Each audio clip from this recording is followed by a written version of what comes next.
流芳百世，流芳百世，到底邊一個流字先至係啱呢？喺答案揭曉之前，我不如同大家講一個故事先啦。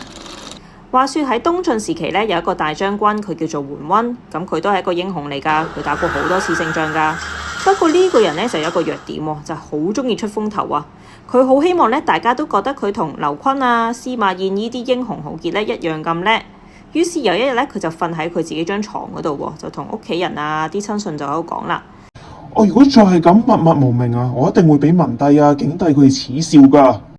佢身邊嘅人聽到佢講嘅説話之後咧，就粒聲都唔出，就冇應佢啦。於是過咗一陣，佢又自己喺度諗啦，諗下，佢突然間彈起身喎，佢就話：就算我唔可以流芳百世，唔通我唔可以遺臭萬年咩？於是流芳百世呢一個成語咧，就係咁樣出現咗啦。翻一開頭呢個問題啦，到底流芳百世係邊一個流字先至啱呢？咁大家就可以諗翻流芳百世呢一個成語嘅意思啦。桓溫係咪淨係想留低個名咁簡單啊？梗係唔係啦，佢邊度會滿足啊？淨係留低個名，佢係想將佢個名流傳開去，好似河流咁樣流去每一家每一戶，大家都知道呢一個人。所以流芳百世呢個流字呢，就一定係三點水呢一個流先至啱啊！如果大家再寫錯咗個流字啊，相信桓溫會嬲到彈翻起身啊！